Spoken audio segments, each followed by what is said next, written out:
This is the Amp Hour Podcast. Released August 15th, 2021. Episode 554. Please be a die shrink.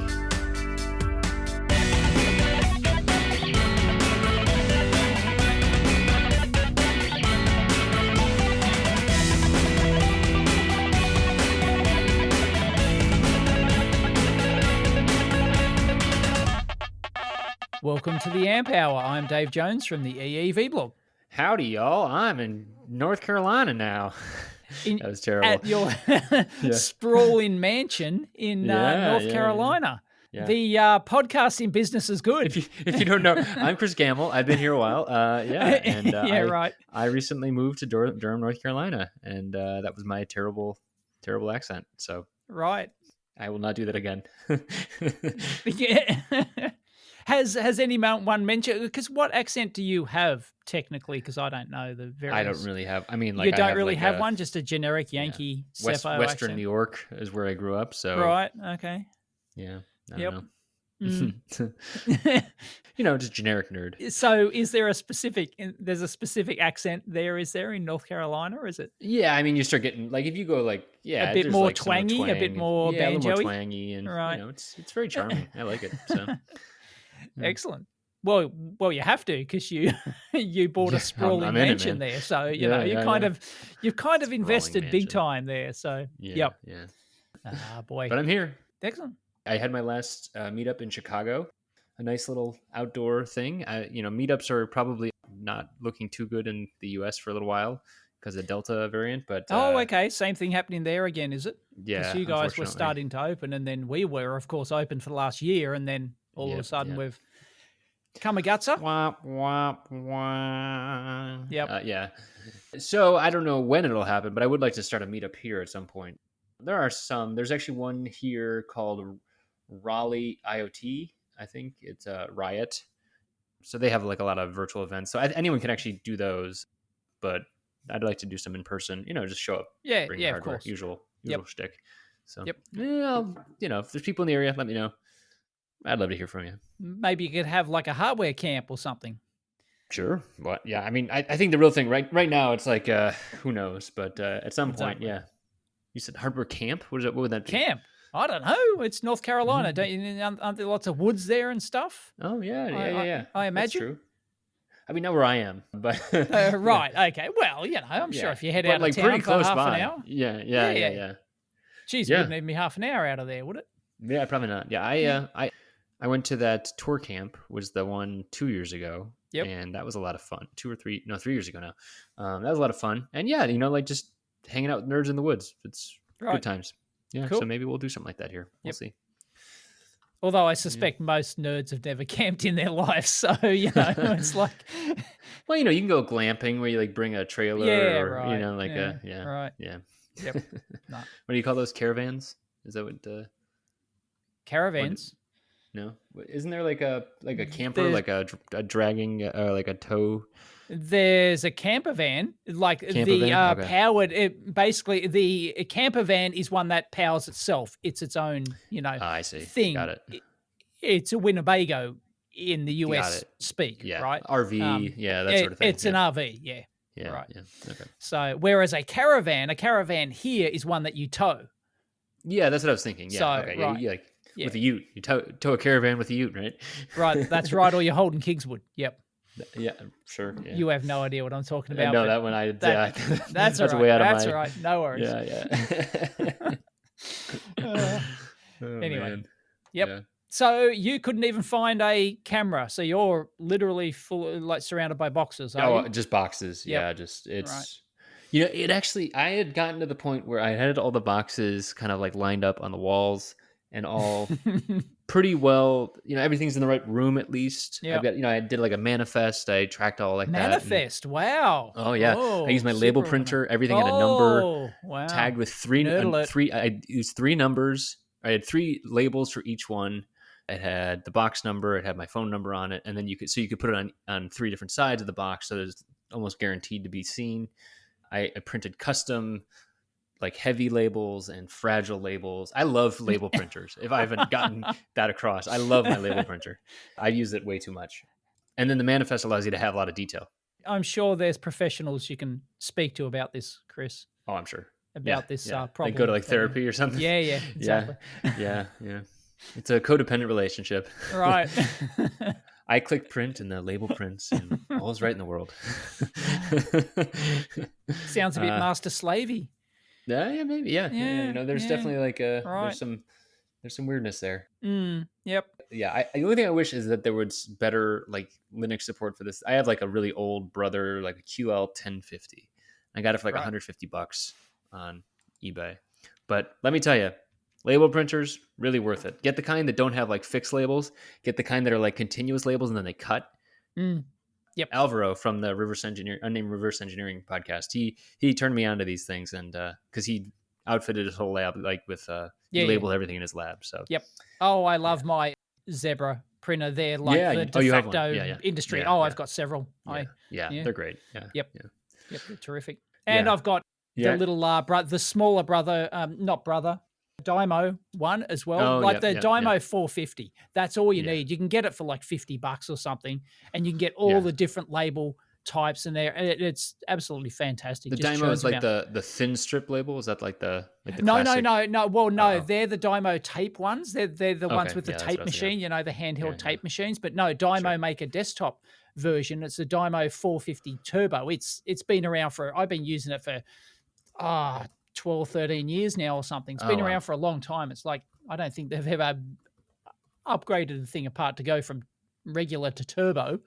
Mm-hmm. And it's the same thing. You put in but it isn't as wide as a Zebra or that brother one you've got.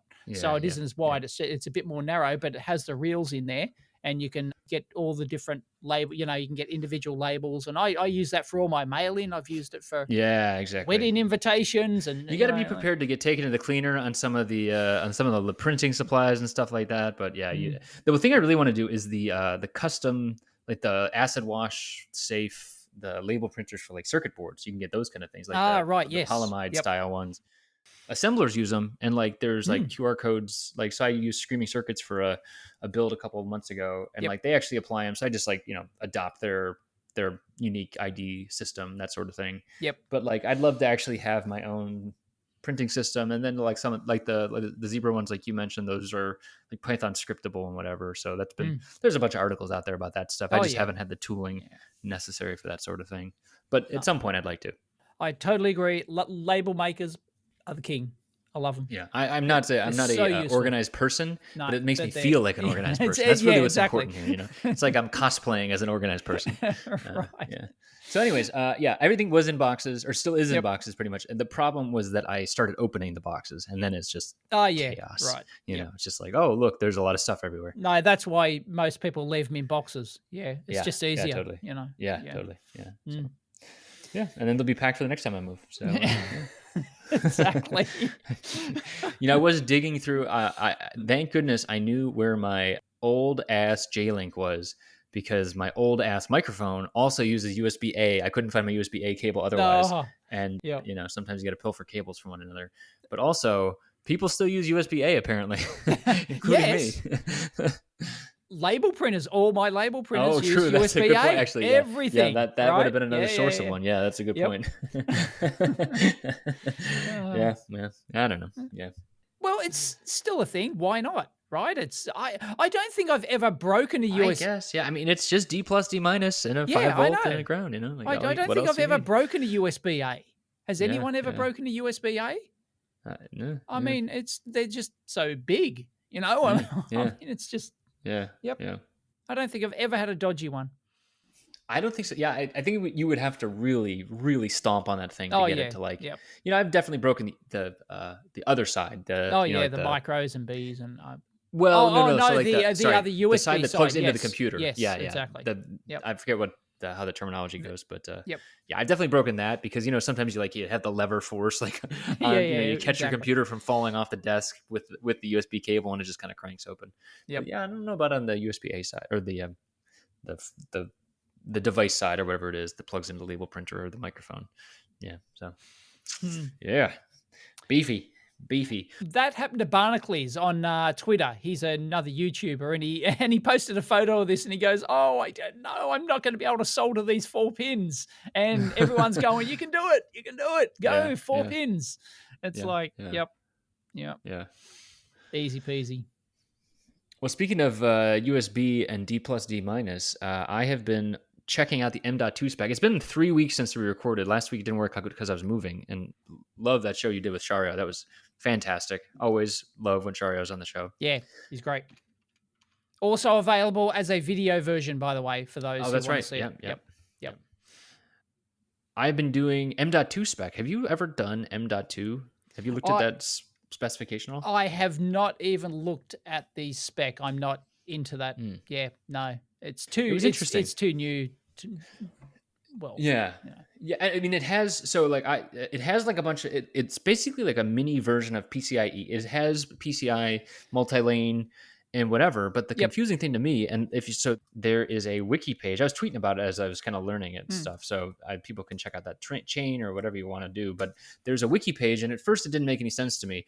But the thing that kind of brought it all home is that basically the M.2, whoever came up with this, the whatever governing bodies in, is basically they took this connector, which is like I think 67, 88 pin. I don't remember what it is. It's a very fine pitch 50. It depends on the width because you can get different widths, can't you? Or are they? Well, that's the thing. No, it's where it's keyed.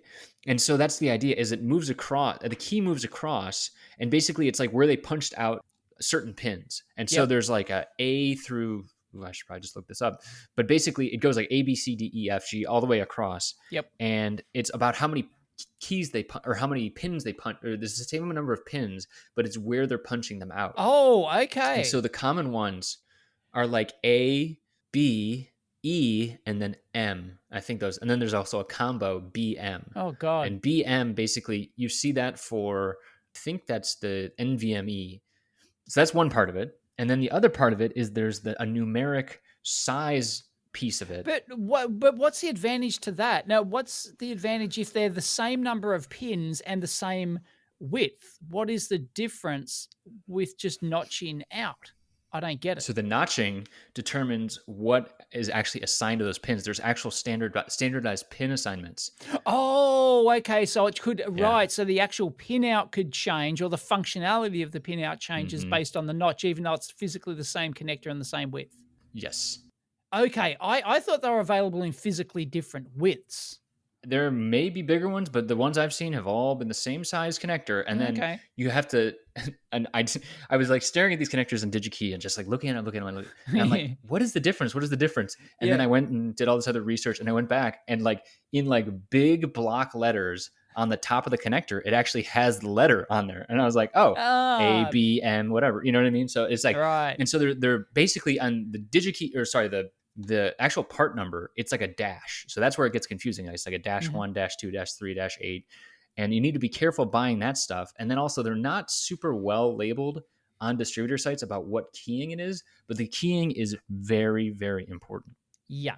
So that's one piece. And so if you buy an A keyed thing, and like A is, I was doing it for cellular, I was looking at cellular modems, and so they're mostly B keyed, and it's got things like, I think like a couple lanes of PCIe. It's got USB D plus D minus. It's got USB 3 TX-RX. It's got a bunch. It's got SIM card connectors. And I should also say this is Timon Scrooge or Timon Skew on Twitter, who was helping me out with a bunch of this stuff. And he did this on the Pioneera board. So if people haven't seen that, they should check it out.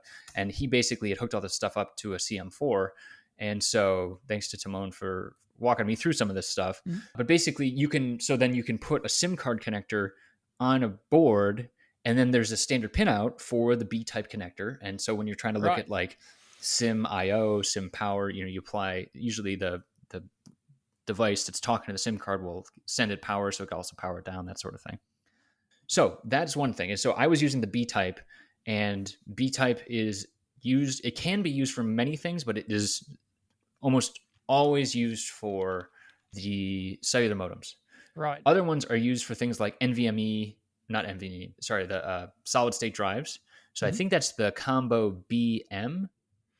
I should have had these in front of me. Sorry about that. But then the other piece that's confusing about this is there's also a length spec, and so basically then there's also like how you get different long lengths. it Yes. is. Yep. Right, and that's where then there's like usually and there are standard mounting points. There's usually a mounting, a single mounting point. Anyone who's used a latest PC motherboard knows about, you know, yes, these things. And that's where it gets confusing too, because it's like, so people will buy what they think is the right M.2 connector, but is maybe keyed for an A, or they put the mounting point at the wrong point, that sort of thing. So you need to kind of be careful about that sort of thing. I think you also need to be careful. The M key would be for memory, would it? Would that stand for memory? M key? That would maybe make sense. It kind of seemed like they were just kind of going through and like assigning them over time. Right. Okay. You know? Yeah. And so let's see. So if you go to the wiki page, and I can link this to you as well. If you go to the wiki page, are you already there? Yep. Yeah. The A is assigned 2 PCIEs, a USB 2.0, I2C, and DP, or DisplayPort. PCI, the B type is 2 PCIe, SATA, USB 2 and 3, audio UIM, which I believe that's actually the SIM card instead of UIM, it's SIM.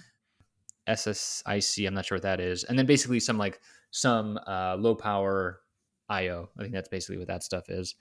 And then M is it's a 4-lane PCIe and SATA, so that would make sense for if you're doing a hard drive, that sort of thing. Which is the most common use for these in PCs is a solid state drive. So that'd be using the M. Yeah, I think a lot of people, when you've opened up a laptop and replaced a hard drive, you've almost certainly seen this sort of thing or dealt with it. Yep. What's confusing about it is then you start seeing people using this other places, but they're actually just using the connector as well. So it's not necessarily conforming to the spec. So Blues Wireless, which is a new cellular offering that's out there, is pretty cool. They use M.2. The new Micromods from SparkFun also use M.2. But I don't believe they're actually using. They're just using the connectors because they're cheap. They're not any standard interface. Yes, they're just using the connector. Yep. Yeah. Which is common. There's a huge history of this going back to day dot. Yeah. You know. Yeah. Yep. Wait, to what? Sorry. Basically, going through the annals of time, everyone's used commercial computer connectors as their own thing, as their own module I/O thing. I can remember I thought you said a name though. I was asking about. No. Okay. I can remember back when before the Arduino craze, took off. You could get modular computers. You probably still can if you look around. Modular computers in a SIM. Oh yeah. Memory format, right? They would actually have the computer on a SIM module. And they were using the memory interface connector as the actual computer interface footprint. So Yeah, I remember the first time I saw this and was very confused by it was with the Wi-Fi module. I can't think of it now. It wasn't Wicked Devices. They had like a devil logo though. And I remember it flashed with a IR LED. Anyways, we talked about it a long time ago on the show, but it was like an SD card form factor. And I was very confused about it because it if you plugged in an SD card, it did not work. Right. Yep. Yeah. So anyway, this, has and the PC 104 standard that was used for all sorts of industrial stuff as well. And, so. Yeah. Yep. Cool bananas. Yeah. So, anyways, it's interesting to dig into. I had not played with it before this. It was definitely a little confusing. No, I've never played with it. Yeah. No, that'd be. I thought that it was just the one. I didn't know it was notched. I thought it came in different widths or something, but I didn't know it was this complicated. I didn't know there were this many variants. So that's wow. Yeah, and there's a bunch that are like reserved. So if you look at the wiki page, C, D, H, J, KL are all reserved. So basically they just haven't been used before. So and actually one of them, it says G is reserved for custom use, unused in the M.2 specification. So maybe that's what the micromods of the world are using, that sort of thing. Right. That'd be interesting. Yeah. Yeah, surely you would pick one. You wouldn't just use the memory interface one or something. Although that might be the easiest to get connector, right? That might be the cheapest. That's kind of the conundrum is would any manufacturer make low cost connectors if you weren't going to be doing super high volume? So it's okay, that's doesn't really make as much sense. When you're searching for these, did you notice any availability difference between the different types? Cost differences for sure. Yeah. Okay. Right. Yeah. A, B, and M were the easiest to get. Okay. But again, it was hard to tell, at least on DigiKey, it was hard to tell because there's not like a column for it, or maybe I missed it, but it was kind of dashed out. And then I think they maybe were just showing where they were blanking out the connectors. Anyways, be very careful when you're ordering these things and double check all your pins. It's easier to tell. Basically, the way to tell is kind of the number of teeth on the connector, on the card side connector. That's the easiest thing to see. If it's only got 3 pins on the top, it's probably an A connector.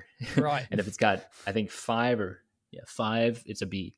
So if it's got 5 on each side, that's a B/M, right? Because that's got both notched. If it's notched for both. Geez. Okay. Yeah. So, yeah, I mean, it's just like a thing that you'll start to see over time. But yep. I was only looking at the cellular ones and then kind of just digging this out. And these are about $1 Aussie on DigiKey, so they're fairly cheap. Yeah, I think they're good. What's the pin pitch on those? That's 50 mil. 50 thou. Yeah, 50 thou. Okay, so it's imperial. None of this metric rubbish. I believe so. Yeah, I think nice, old school. That's like the standard. I think that's the same that's on a lot of fine pitch connectors. I think so. There's a lot of metric connectors out there. Yeah, maybe I'm actually getting this wrong then. I think still put my design and tell you. Let's see. Yeah, it might be. Yeah, maybe it's 0.05 millimeters. I don't know. Let's see the connector I am 0.5 millimeter pitch. There you go. 0.5 millimeters. 0.5 millimeters. Yep. Never trust an American with the no, with the metric, because then you crash probes on Mars. That's and right. Stuff. Yeah. Actually, I just finished reading Hail Mary, the second Andy Weir book. It's about a space mission and another space mission. He wrote The Martian, if you don't remember. Yeah, and, I'm not aware of another book he wrote. Oh yeah, it's pretty good actually. It's much more out there. It's much more like kind of cool. I got to check it out. Yeah, it's much more out there. I wasn't a huge fan of the ending, but the interplay stuff was pretty good. Got it. Every time he brings up metric, he's like, he just keeps making jokes about it. He's like, sorry. It was like when the astronaut who's American gets stressed, he starts thinking in imperial. It's like oh yeah, I feel that. Yeah. It reminds me of Firefox. Have you seen the Clint Eastwood movie Firefox? I've never seen it. No. From the 1980s, where he's a pilot and he has to go into Russia to steal Russia's new super secret plane, and he's going right. I've got to, because it's actually controlled by your brain. Like there's no joystick or whatever. Like so, and he goes, but it only understands Russian, so I've got to think in Russian. So I've got to so I can't translate in my head. I've got to actually think Russian. Yeah. So anyway, yep. Great. Classic. Yeah.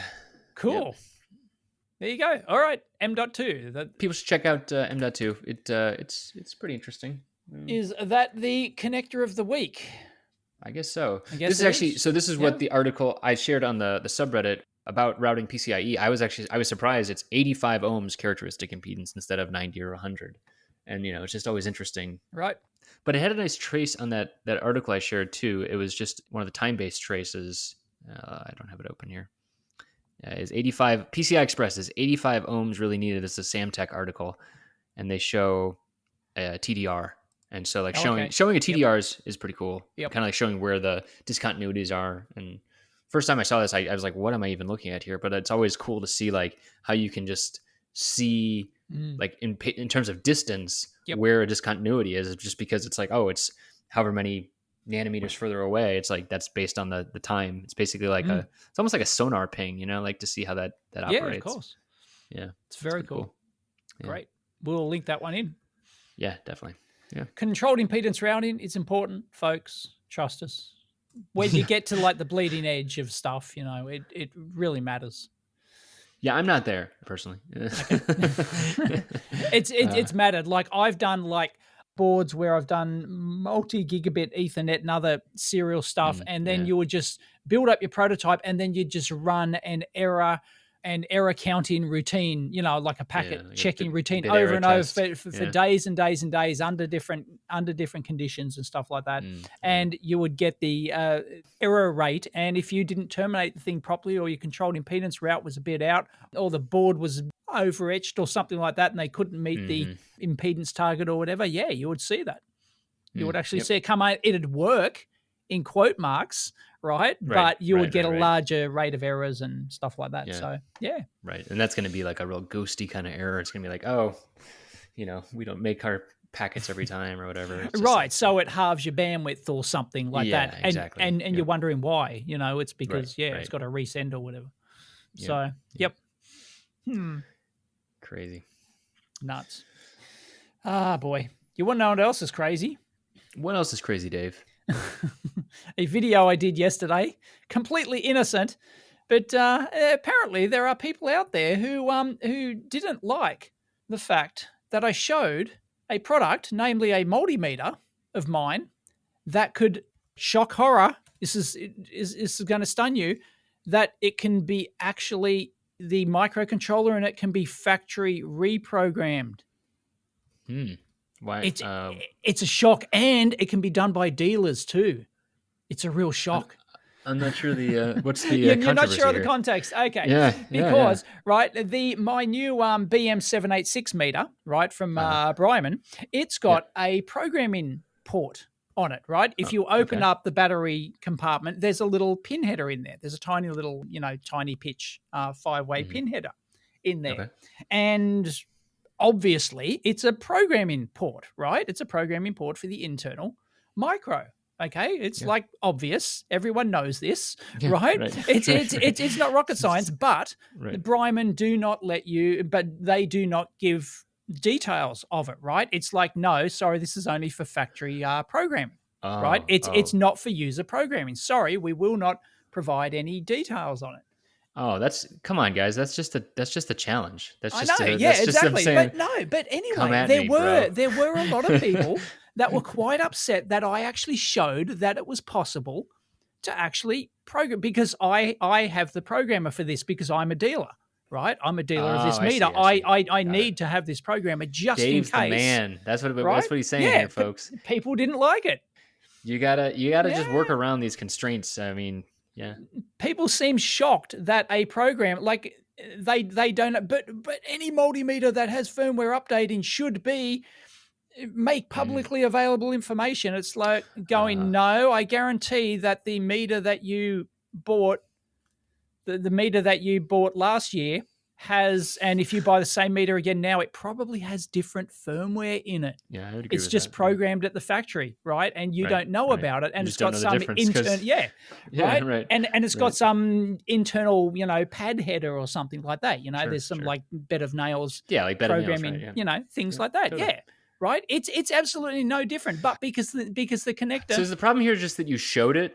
Like it's like now that it's out there. The problem is that I dared to show it, yes, and I dared to show it, and then I dared to tell people, sorry, don't ask for the information. I can't give it to you. Right? You should just put a redacted sticker over it. Yeah, I mean, I think one of the things is people expect you. I mean, you've talked about open source. You've talked about of course. That was another thing. Something people want. Yep. I think the real question is, do people actually, would they use it, right? I mean, I feel like that's the real thing. Oh, they probably wouldn't. No, probably not. No. I mean, it's majority won't. And a lot of people said, "Oh, but you don't support right to repair." It's like, really, really. I don't support right to repair, and it's like, but this is a right to repair issue. It's not really. No, a schematic is vastly more valuable than being able to program the chip on the board, right? In terms of a repair scenario, in terms of right to repair, a schematic is vastly more valuable, right? Yeah, I think that is an interesting kind of like, where is the line delineated? I don't know, like if Lewis or the crowd has really talked about that before. Like I would think that what would happen, maybe as a hypothetical. So say someone blew up the micro on board. Yep. Probably shouldn't happen, right? Because of protection of DMM, course, whatever. Yeah, but like, in theory, the micro could fail, right? Yeah. Yeah. Yep. So what happens then? Well, you've got to know what micro it is to begin with, and B, which you can't in this case because it's Bryman branded, right? Okay, so that would So actually, I think then that actually is a fair argument from them to say that it is not repairable. If you can't source the chips, it's not repairable. that is correct, right? But Yeah. this is nothing new. Bryman have done this for decades, right? They've done it from day dot. But I'm just saying, I'm not saying I it's know. not like right or wrong. I'm not giving any judgment. I'm just saying that Yeah, like that argument is somewhat valid. I would think it is. you could offer, so like again, to like, usually it's going down to like Apple, right? It's like, oh, I want to be able to repair a phone or Yep. whatever, it needs to be out there, whatever. But I think that if a chip is on offer with the latest firmware pre-programmed onto the chip itself, then maybe that is still in the repairable realm. Maybe it's of course. I don't think you don't anyone get would access to the complain bootloader, then. you don't get No. access to the firmware or whatever, but like if you have, As long as it was fairly cheap and it was available, that'd be, of course. I would say that's repairable. That's within the course. realm of repairable, don't you? Yep. I mean, like that's. Oh yeah, So absolutely. that would obviate the argument. Absolutely. But people made the argument that, oh, I shouldn't be supporting a company like this. Well, nothing's changed. Nobody complained at all when about the original Bryman that I've been selling for half a decade, which is exactly the same thing. Nobody complained. Yeah, I don't know. I don't know if that's always a good argument. Like the way it's always been done is not always a good argument, but no, it's not. But in theory, this is a step forward because it's reprogrammable, right? Whereas previous ones have been one-time programmable. So at least it's a little step forward. Yes, I agree. In an ideal world, yes, that they should let us have the schematic, right?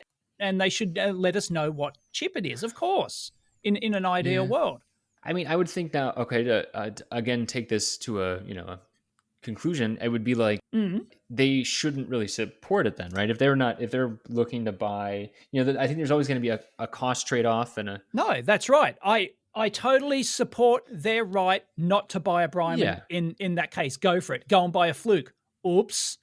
They're exactly the same. Go and buy some other brand. Oops, they're exactly the same. Once again, it comes down to that argument, just because it's always been done like that is no excuse or reason to do it. But I'm just saying the practical reality of it is that basically the most open, and ironically, the most open meter on the market is my one, is the 121 GW. There's a schematic. Right. There's all the programming and calibration information, which almost no manufacturer gives you. There's the protocol interface, which is open, and all the application is all completely open source. All the wireless application software is all open source. So it's like, well, okay, buy that one instead. Maybe you should start promoting it as the most. You could say 121 GW the most open DMM question mark. The most open, but there's a lot of people who this is once again, it's funny. People complained that, oh, I claimed it would be completely open source. Where are the PCB files? Where are the, all this? There's always going to be this argument, right? Exactly. I think that, and I think we like when there's open stuff, but it's. Yep. But that doesn't mean I'm not going to support a company which everyone loves Bryman meters. They think they're fantastic value for money and feature set and quality and everything else. Nobody complained until I simply showed that, oh goodness, a dealer can update the firmware. Like, wow, all hell broke. Well, not all hell broke loose. There's half a dozen. Yeah, I think there's but people still, that were upset. Sure, right? Sure. Yeah. There were people that are upset that I showed this. But this is the thing, right? It's they wouldn't have known this actually exists. It's like I'm educating you. You're now aware that this sort of thing happens. Dealers often have access to updating products that the user doesn't, and that's for your benefit. Yes, it's not an ideal world. I've asked for the schematic for the Bryman meters. It's not like I haven't. Yeah. It's not like I haven't. I would say in a best case scenario, someone would come out with a fully open meter, right? And it's got everything. And if that's the best solution, then that would, in a market system, that would be the winner, right? But I think the truth of the matter for a lot of this stuff is people aren't willing to pay that cost or, support a small run that might be more likely to be completely open. They just want to or it doesn't support what features they're after or whatever. Insert problem here, right? There is a reason that there's literally 1,000 different types of multimeters. because there's one for every need. All right. You can't have one perfect meter or one perfect scope. I'm starting to think that people might not be satisfied all the time, Dave. It's it's a shock. Yeah. So anyway, I thought that was interesting that I simply showed something that's been around forever and is currently in the current meter that they own. I guarantee it, because I showed it is the problem. Yeah. So now here's the real test. Is show like I think what you need to do, maybe on April Fools or otherwise, is show like another programming port that goes to nowhere, and then see if people get mad about, or some other feature where like, do people just get mad when you show a feature, right? You need like a control test in this scenario, right? So it's like, do you show a non-replaceable fuse or something like that, and it just goes nowhere, right? You've just glued it onto the board. And right. Here's the non-replaceable fuse, and it's just like a Tic Tac that's glued to the board. Right. Okay. Right. That would be a good test, I think. Yep. People think, there's people. It's, people just got angry because I showed something that was there. Yeah. Like humans are the problem, Dave. Yep, humans I know. Yeah, humans are the problem. Yep, I agree. But no, I totally understand where they're coming from. That why show it? Well, I'd rather live in ignorance that this thing's not possible. Like people called me a tease, right? Oh, I'm going, I'm making fun of people that I can do this and you can't. No.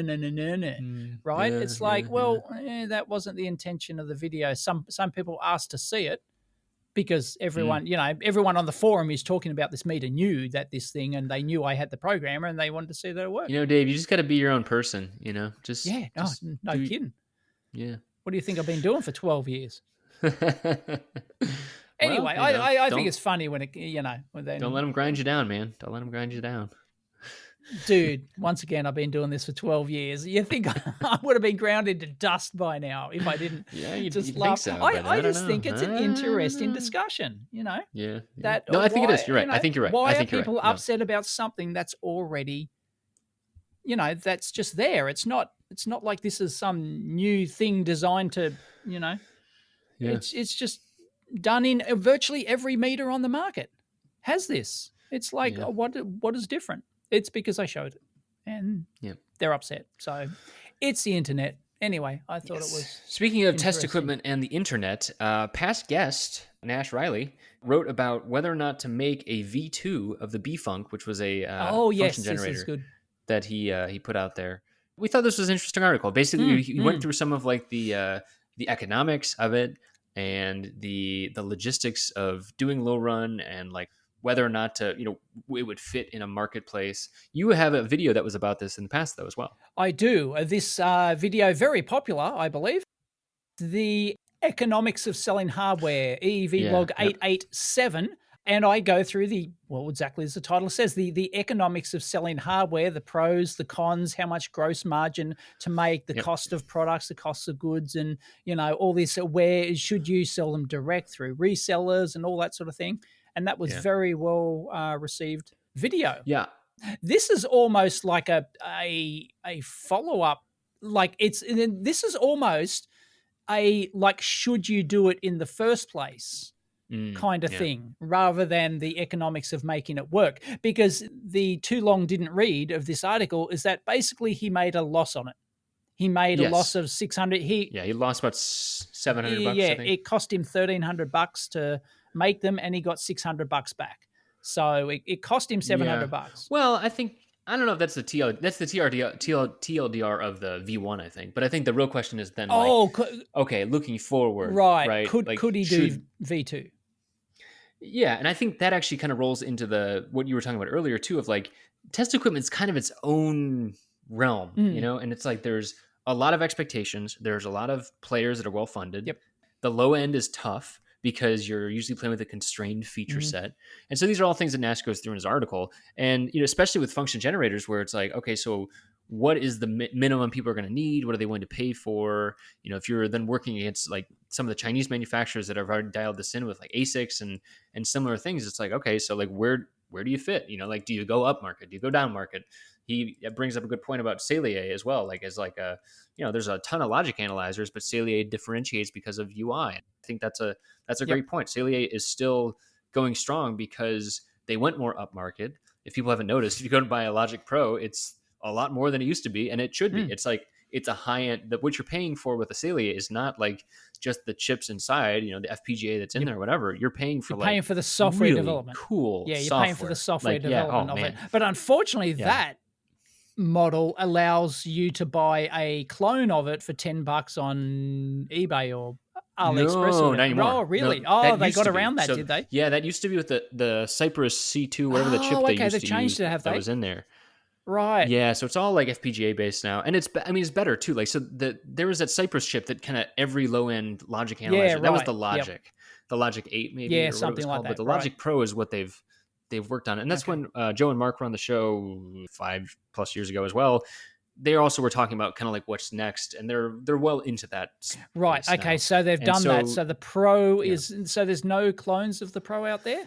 Oh, I don't know. Maybe I haven't seen any, but I think the other thing too is that, like, at this point, I think it's beneficial to just buy into that ecosystem anyway. Right. And so I don't think that the software would work with any clones. Okay. Because there's more validation than it used to be. Right. Like SIGROC used to work with the old Logic 8s, the old lower end Cypress based ones as well. The open source logic analyzer stuff. But the new stuff is, it's got stuff built on top of it as well. And I think what Nash was bringing up is like, that's kind of what you also need to do. It's like moving up market. And so is that even possible with a function generator? Mm-hmm. I don't know. Like, what do we really need out of function generators, right? It's like, if it's just sine waves, square waves, triangle waves, like, oh yeah, well, that's, so it's basically then like, how clean is your signal? How fast does it go? How much can it drive current wise? Like, there's not a huge software component to that normally. I've been there. I've done that. I sold a function generator kit way back in the. This was 20+ years ago. Yeah.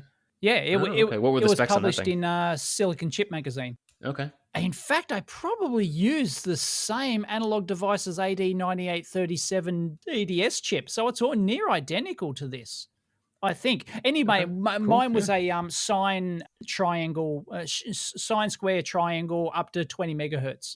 Okay. Yep. Which was the limit of the DDS chip at the time. This one might be a slight variant, but it's all the same family of DDS chips. You basically have a microcontroller which sends in the SPI commands into the Analog Devices DDS chip, and then the DDS chip does all its magic and outputs any frequency from basically DC to the upper frequency limit of the DDS.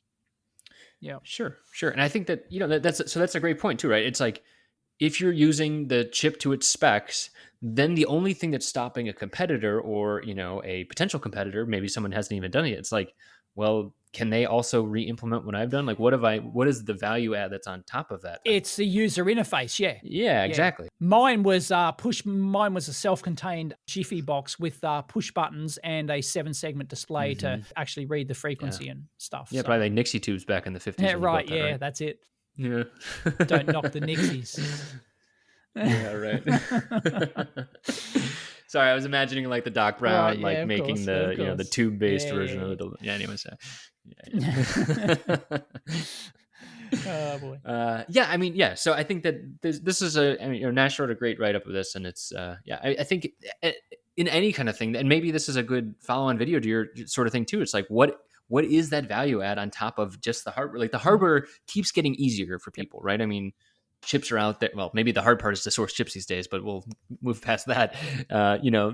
Putting stuff onto boards is not what it used to be. Sourcing stuff, making maybe even, small hardware businesses out of this, it's not as hard as it used to be. So then it does come down to the firmware, the software, the network stuff that might be in there, the web UI, UX type stuff. And it's like, oh, okay, that's like moving up market, and it might be a lot more stuff than hardware people want to do. And it's like, all right, well, then that means you might have to move into a different space than you thought you did. And I don't know what the ultimate outcome of that is from an economic perspective, but I think from the products in the marketplace, there's going to be more demand for higher level features. Yep. If you're not trying to go low end. Well, this one doesn't have any user interface. It's just a board. It's just a board, isn't it? It's just it's like USB. It's just a USB connector and a board, and presumably it hooks up to maybe is there Is it like a command line, like a serial interface, serial command interface, like a a UART kind of? I don't know how you actually control it. Yeah, I think it's scriptable. I think so. It's scriptable, Yeah. is it? Yeah. Yeah, I'm not sure of the Yeah. exact way Yep. it works, but yep. That's the problem. You have to differentiate with a, like you've got a value add somewhere else, because a board can be ripped off, right? Totally. This board could be ripped off and sold on eBay for $10, right, from someone on someone in China or somewhere else. Anyone could take this and just do it. Exactly. Well, Exactly. I presume, is it open source? I don't know. If it's open source, then anyone can take it and expand on it. And once again, it is. Sorry, it is open source. Right, and that is another risk, which I talk about in my video, I think, from memory, is that that's one of the risks, is that once you open it up, you've got to stay one step ahead of your competitors, so to speak. If you want to make this, people need to put food on the table, right? If you want to get into this as a business, you've got to make money, right? So, and if it's open source, you can't complain that somebody else has taken your thing and they're selling it and they're doing a better job, right? You can't complain. That's just you have to be one step ahead. Yeah. I think Nash also brings up the unit cost of like, if he did some math on like the target cost, I think he said $12 to $15. So then like that would be like the BOM cost rather, and what that would end up being. So the thing I think about is, at the end of the day, like, not the end of the day, in my old days rather, like, seeing my stuff at Keithley and like what were the value adds at Keithley, there was definitely circuit design, interesting novel circuits there.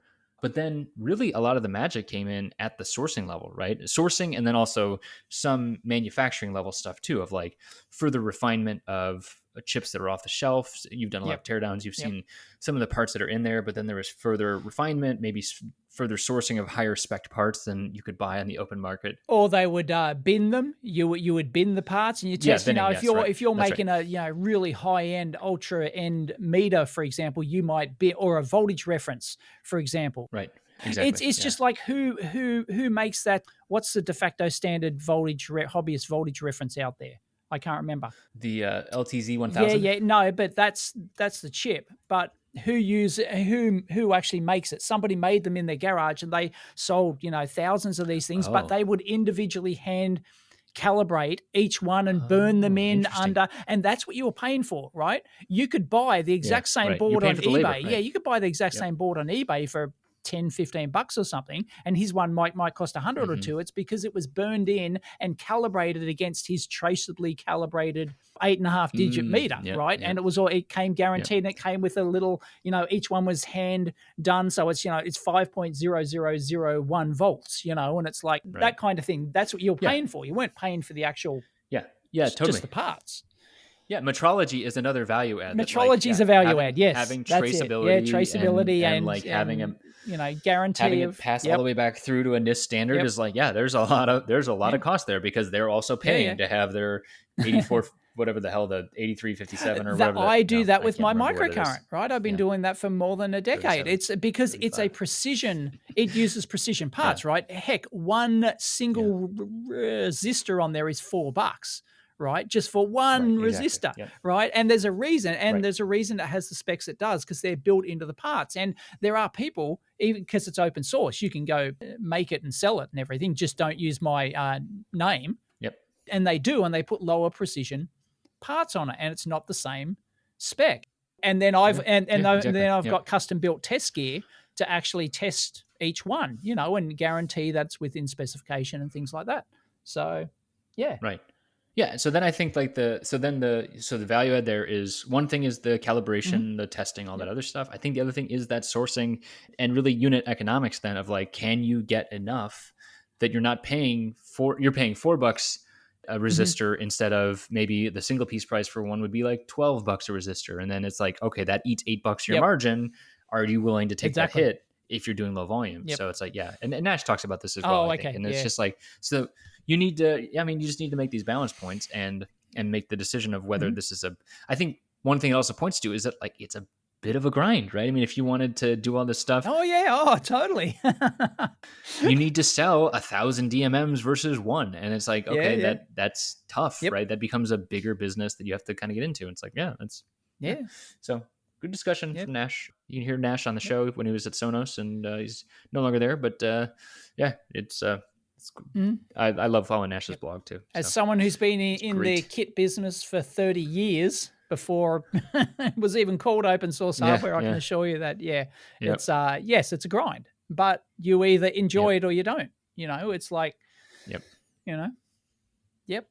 I actually enjoyed it. I actually liked selling kits. I liked actually kitting them up back when I would, individually kit all the parts. So I'd have all the bins there in each part and they'd each go into a bag and, I'd actually sell them as a kit, not just build up. I'd actually sell kits as well. And then you kit the things up and it's, it's kind of a fun thing, but other people think it's a grind and sometimes it's a grind, but it's always a grind. There's a lot of work in getting a product actually produced and the logistics of getting it produced and the logistics of handling and shipping and, sales and support and everything else. It's like, Right. Yep, totally. And how one person can ruin your day, if you get some dumbass who comes back and say, I built my kit and it doesn't work. What's wrong with it? I mean, it might not just be a person. It might also be Vishay removing markings and messing you up. So what's the story here, Dave? What's the story here? Well, Vishay is removing markings. we can get to that, but that reminds me is that I've done a video on this in that it involved my microcurrent, and I'm not sure if it was Vishay or not. It was one of the resistor manufacturers, and the resistors actually came in the wrong spec. I ordered them. Yeah, I remember. I think you've talked about that on the show.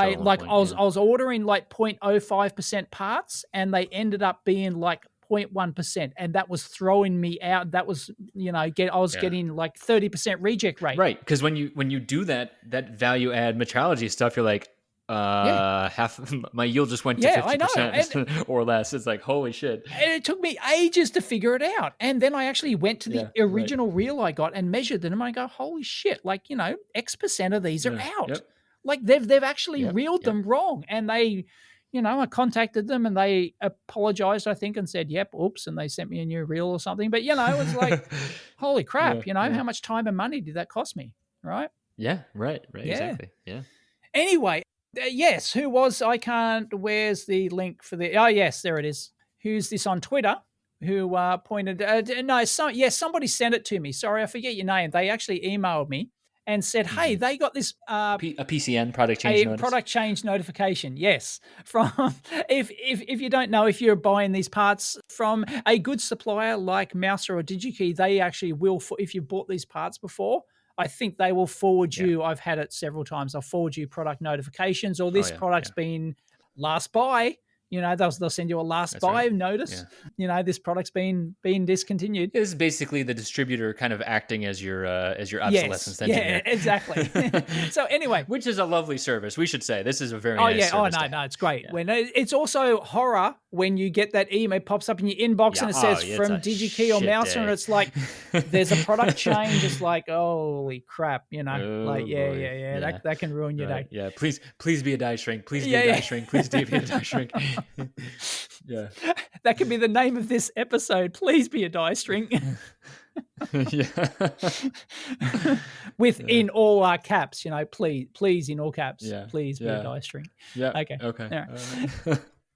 And anyway, the product change notification is the discontinuation, not of the resistor, but of the resistor value markings for their TNPW E3 series, for those playing along at home, which is their high stability. I'm sure there's lots of E3 series fanboys out there. Yeah. Come on.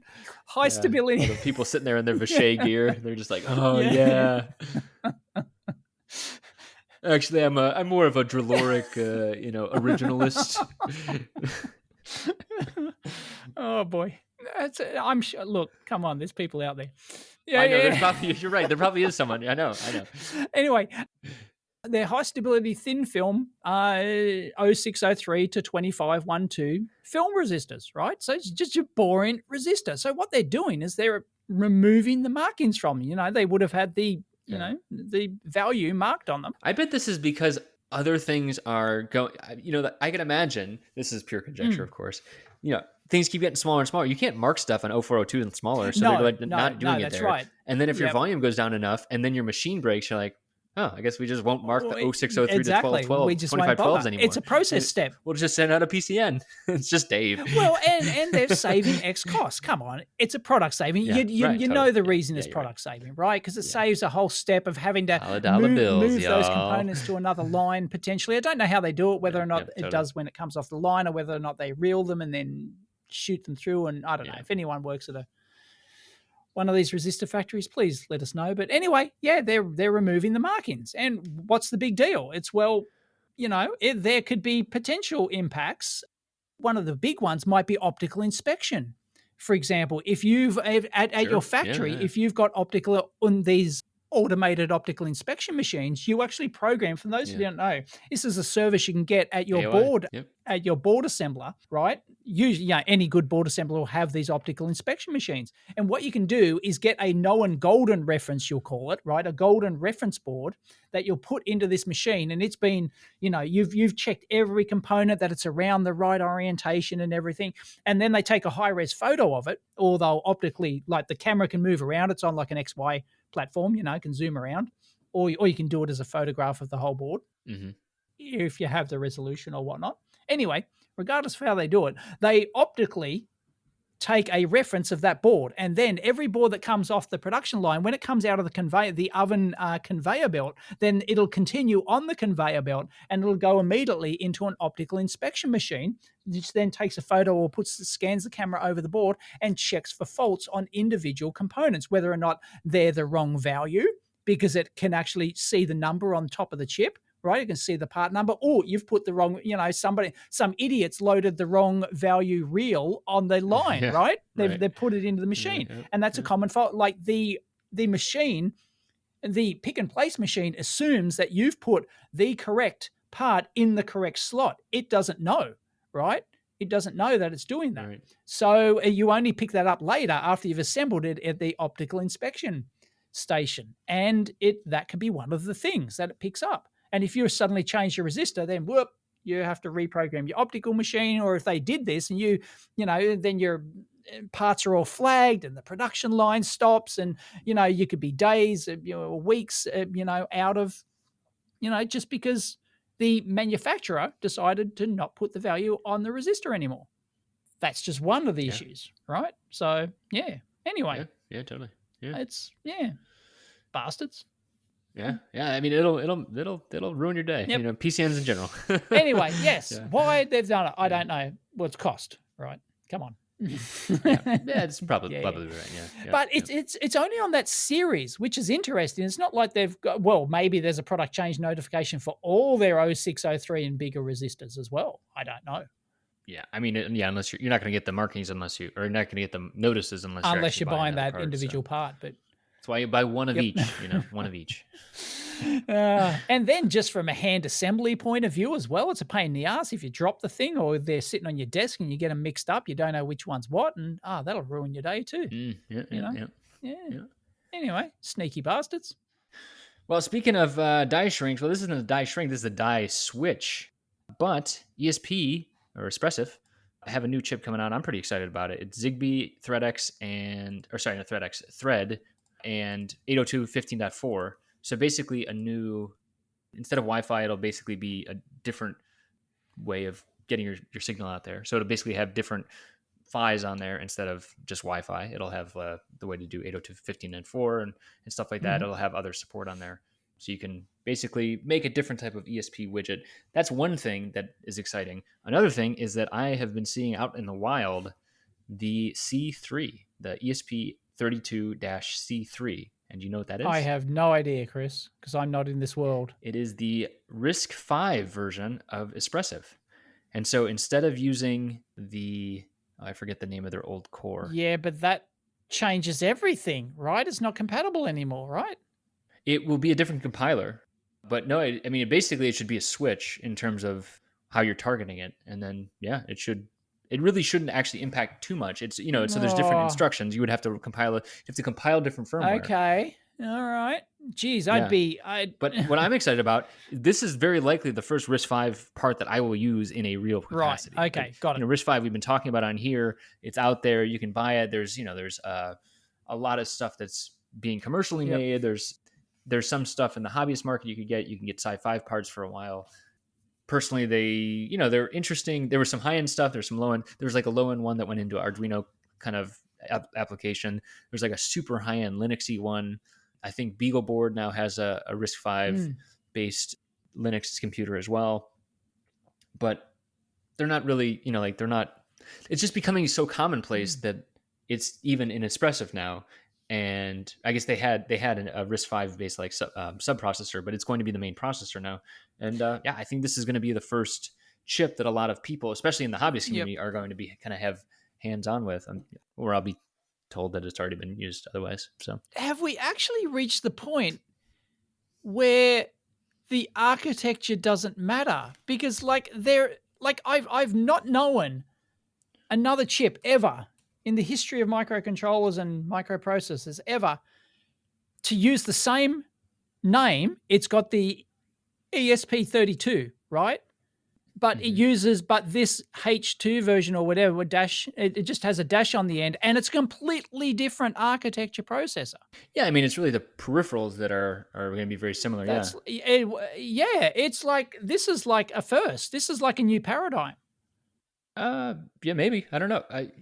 Name another one. Yeah, I think a lot of other companies would have, instead of dashing it out, right? No, instead of saying ESP32 dash something, it would have been completely different product line. Like a PIC, for example, like a PIC 32 is a different architecture to a PIC 24, which is a different architecture to a PIC 8, right? Yeah, I'd say that's pretty close still. I mean, like that's PIC 32 versus PIC 24. No, one's a PIC architecture and one's a MIPS architecture. They're very different. No, I know. I'm just saying that it's like PIC and the number is like not that different, right? I guess it would be like if there was a PIC 32 A and a PIC 32 B, and one was MIPS and the other was ARM based. Then that would be. Yeah, but this one's exactly the same. It's ESP32, and you might think, oh, it's an expressive architecture, whatever, and it's like. Yeah, I'm trying to find the name of that. I keep forgetting it's actually RISC. So anyways, there's a lot of other parts coming out. They're definitely growing like crazy. So strange times we live in. Yeah, definitely. Resistors with no bloody labels on them. And pretty much the same thing. Resistors without markings and RISC-V cores. And ESP32s with different architectures. What's the world coming to? I don't know. When I was a boy, it's much simpler. What do we got last up? Come on, we've done our amp hour, done our dash. I think that's it. Oh, former guest Bill Hurd. Oh, yes, Bill Hurd's book. Yes. Yeah, he's got a book. Yeah, he's got a new book. Yeah, former guest. But that's on my get list. It's available in a Kindle edition. So I'll be getting the Kindle edition. Critical. Yeah. And people can hear Bill talking about the C128 on the Amp Hour many years ago. Yep. Bill also does a podcast with Ben Jordan, formerly of Altium, now of that's right. Yep. Autodesk, and they do some live streams and stuff like that. It's some fun stuff. And I guess in terms of other former guests doing podcasts, actually this was a really great episode, and I highly recommend it. It was Chris Denny from Worthington. Worthington and Circuit Hub have a podcast together, and Chris was talking about the small PCB layout decisions that have significant impact on assembly. It's called Pick Place Podcast, but it was just a really good rundown on kind of DFM type stuff. And Chris works at Worthington, and so they see a lot of that stuff, and I really liked it. They've been doing a lot of episodes now. They have super niche stuff. They had 2 consecutive episodes with a guy that just does board washing. Right. Great. So if you really want to get deep board on manufacturing, that's important. Board washing. Yep. Yeah. I mean, yeah, totally. It is. And when else? I think the only time you would otherwise have those conversations is if you're waiting around as a machine got installed and you're talking to applications engineer from the board wash thing. And so I don't get to do that's that. rare as hen's teeth, right? So, that's something you'll never hear. So yeah. It's great. And Chris has been on the show. He's great. So highly recommend that podcast. Excellent. So congrats to Bill on the book, and Chris, nice job on the podcast here. So the book is the history of his time at Commodore, or is it a complete Commodore and, history? I haven't read the full synopsis yet. I think it's just Bill's story. Right. I don't think it's not a complete history of see. actual Commodore from go to woke. I think there's going to be broader history, but I think it's mostly Bill's story. Awesome. So yeah. Yep. Yep. Is there an audio version? Oh, I'm gonna have to hit him up for an audio version. Maybe you could record the audio version. Who wouldn't want to hear Dave read an audiobook for we would have to pay hours. people to actually listen to it. You know? It'd be a reverse business model. Yeah. Yeah. Yeah. Like Brewster's Million scenario where you're trying to get rid of money, $30 million. Oh boy. Yep. That's great. Yeah. Is he on Twitter? Bill is on Twitter, I think. Not super active, but Bill and Ben have their podcast also has a Discord channel you can join. There you go. I'm not really into the Discord thing. Yep. No, I want I want BBS forums. I want labels on my resistors, and I want my processors to be the same, please. I don't think it's too much to ask in the modern world. Dave Jones, the progressive engineer, the engineer of the future, folks, right here. Catch you next time. See ya.